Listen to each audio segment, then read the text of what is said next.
Alors aujourd'hui, j'ai envie de te partager quelque chose qui m'a toujours embêté en fait. Euh, j'ai tout simplement exploité la naïveté de mes abonnés pour obtenir de l'amour, pour combler mon besoin de reconnaissance, d'être aimé, validé, compris, intéressant. Et tout ça, c'est venu très subtilement et puis c'est passé comme une lettre à la poste puisque en fait j'ai vu pendant un moment que j'avais pas de réaction, pas de like. Et puis étant donné que je suis parfois obstiné, souvent obstiné, je teste, je recommence, j'échoue, je recommence, jusqu'à avoir ce que je veux. Et en fait, j'ai compris comment obtenir des commentaires, des abonnements et des likes. Et alors, j'ai pas arrêté, j'ai pas arrêté. Et je me suis pas posé de questions.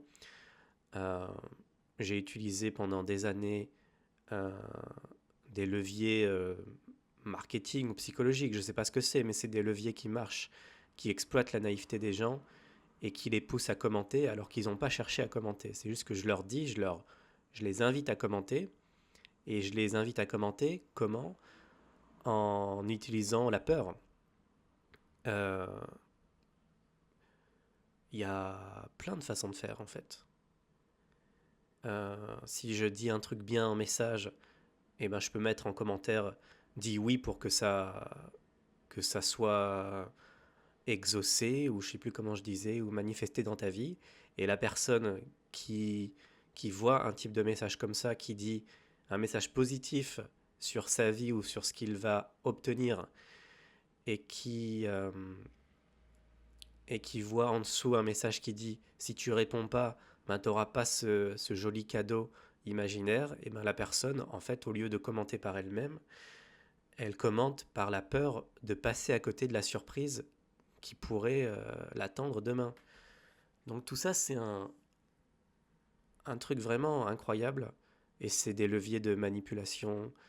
euh, et j'étais vraiment conscient qu'il y avait une exploitation de cette naïveté, de la naïveté de mon audience ou des gens qui regardaient, de mes abonnés. Et je continuais malgré tout. Parce que je me disais, bon ben c'est bon, qu'est-ce que ça change, qu'est-ce que ça fait, j'ai ce que je veux et les conséquences. Alors les gens sont contents. Les gens sont contents. Les gens, je pense, sont contents. Regarde les commentaires, les gens sont contents. Et je continuais. Et en fait, bien sûr, jusqu'à ce qu'en fait je réalise que c'était pas possible, mais bon, combien d'années, des années jusqu'à se dire que c'est pas. Bon, c'est comme ça. Maintenant, c'est fait et je le vois. Et je veux plus passer à côté, je veux plus essayer de créer une histoire autour de ça. Non, c'est connaître les leviers psychologiques, connaître comment le cerveau fonctionne et comment il a plein de besoins extrêmement puissants, besoin de savoir, besoin d'obtenir toujours ce qu'il veut, besoin égoïste. Et quand tu sais ça, bah, tu sais comment utiliser tous ces mécanismes pour obtenir tout ce que tu désires dans la vie. Et en fait, ça me rappelle cette image de Vishran. Alors Vishran, si tu sais pas, en fait, c'est juste un guide spirituel. Enfin, juste, en fait, c'est quelqu'un qui m'a vraiment inspiré. J'ai même été très très proche de lui. On échangeait par direct sur Zoom.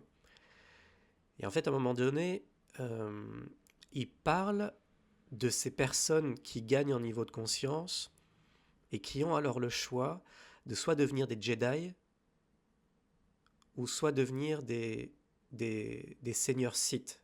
Tu sais, une version diabolique des Jedi, je ne sais pas comment on dit. Les seigneurs Sith avec leur sabre laser rouge. Et en fait, quand tu prends conscience de certaines choses, quand tu comprends un petit peu les mécanismes psychologiques, marketing, tu as le choix. Soit les utiliser pour obtenir toujours tout ce que tu désires, d'une manière égoïste, donc être plutôt du côté des Jedi, plutôt des seigneurs Sith avec le sabre laser rouge. Donc tu as un niveau de conscience qui est un peu élevé, qui est un peu plus supérieur aux autres, et du coup tu utilises tout ça pour obtenir ce que tu veux. Donc tu es un seigneur Sith, sabre laser rouge, ou bien tu décides avec ce niveau de conscience acquis ben, de suivre le chemin des Jedi. Peut-être un chemin moins égoïste, un chemin un peu plus ouvert, Donc voilà, euh, c'est quelque chose qui a l'air de rien comme ça, mais moi en tant que créateur et en tant que chercheur, j'ai envie de dire, dans cette voie qui consiste à prendre de la hauteur et essayer de gagner en conscience, et surtout en ce moment d'incarner un chemin de vérité absolue, et bien là, voilà, tout ça, ça commence à gratter, et tout ça, je le dis maintenant, et, et voilà, c'est fait. Euh, et ça a marché, ça a marché, ça a marché pour moi, ça a très très bien marché. Et, euh, et parce que j'ai exploité, bien sûr. Euh, je pense que ça n'aurait été pas du tout pareil si j'avais été dans une démarche plus consciente et plus honnête et plus intègre, mais bon, c'est ce qui s'est passé. Et j'ai appris énormément. Et des gens sûrement euh, souffert de ça, peut-être. Moi, en tout cas, je suis le premier à dire, c'est ma propre expérience que j'ai toujours eu en moi ce petit désarroi qui était vraiment très très très loin, mais qui était là. Dans le sens, est-ce que c'est juste ce que je fais? Est-ce que c'est correct pour les gens?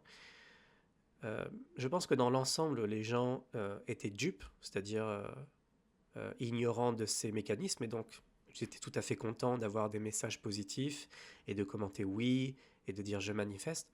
Tout ça, ça a du bon pour les gens. J'en ai conscience, je sais. Je sais que les gens adorent ça. Sinon, pourquoi tout le monde commenterait? Mais je pense que c'est quelque chose qui fait du bien pour moi de le dire, même si oui, c'est toujours un peu difficile de dire ce genre de choses. Euh, c'est un peu perturbant, mais une fois que c'est sorti, c'est sorti. Et je suis quand même content d'avoir fait ça, et un peu perturbé aussi, mais quand même content.